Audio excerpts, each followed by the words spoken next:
শ্রীপুরে জনতার সহায়তায় আন্তঃজেলা ডাকাত দলের ৬ সদস্য গ্রেপ্তার।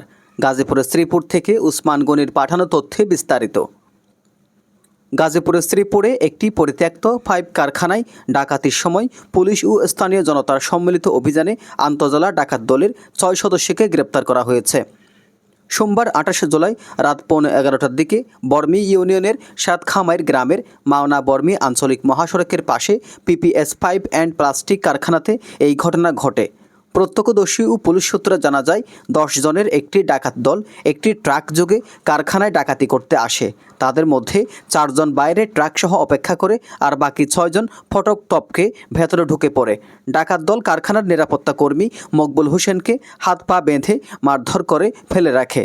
এ সময় কারখানার ৩য় তলায় অবস্থানরত ইসলামী ব্যাংক লিমিটেড এর কর্মকর্তা মোহাম্মদ আব্দুস সালাম ডাকাতের দৃশ্য দেখতে পান এবং তাৎক্ষণিকভাবে বিষয়টি পুলিশ, কারখানা কর্তৃপক্ষ ও স্থানীয় লোকজনকে জানান। খবর পেয়ে স্থানীয়রা ছুটে আসে এবং পুলিশ এসে ঘটনাস্থলে অভিযান চালায়।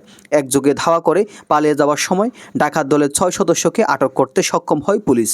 আটক হওয়া ডাকাতেরা হলেন ময়মনসিংহের ফুলপুর থানার ভাগটিয়া গ্রামের ইদ্রিস আলীর ছেলে মোহাম্মদ সোহেল মিয়া, তারাকান্দ থানার ইসমাইলের ছেলে এমদাদুল হক, বগুড়ার নন্দীগ্রাম থানার কামরা গ্রামের সোহরাবের ছেলে ফারুক, নওগাঁর রানীনগর থানার রাজাপুর গ্রামের মোহাম্মদ আলমের ছেলে আরিফ, নরসিংদীর মাধবদী থানার বালুরমাঠ এলাকার শাহ আলমের ছেলে সীমান্ত এবং চাঁদপুরের মতলবপুর গ্রামের গোদামোল্লার ছেলে ইব্রাহিম।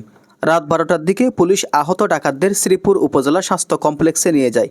জরুরি বিভাগের চিকিৎসক ডাক্তার আসগর হোসেন সোহাগ জানান, প্রাথমিক চিকিৎসার পর গুরুতর আহত সোহেল ও এমদাদকে গাজীপুর শহীদ তাজউদ্দিন আহমেদ মেডিকেল কলেজ হাসপাতালে রেফার করা হয়।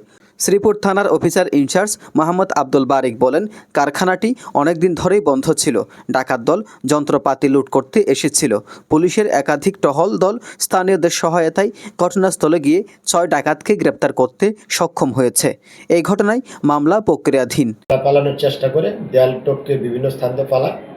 স্থানীয় জনগণের সহায়তা তাদেরকে গ্রেপ্তার করতে সক্ষম হয়। ৬ জনকে আটক করি। এটার বিষয়ে ওইখানের সিকিউরিটি গার্ড সে অভিযোগ দায়ের করতেছে। এই অভিযোগের প্রেক্ষিতে তাদেরকে বিজ্ঞ আদালতে সোপর্দ করা হবে। Ejaz Nizamuddin, desk report.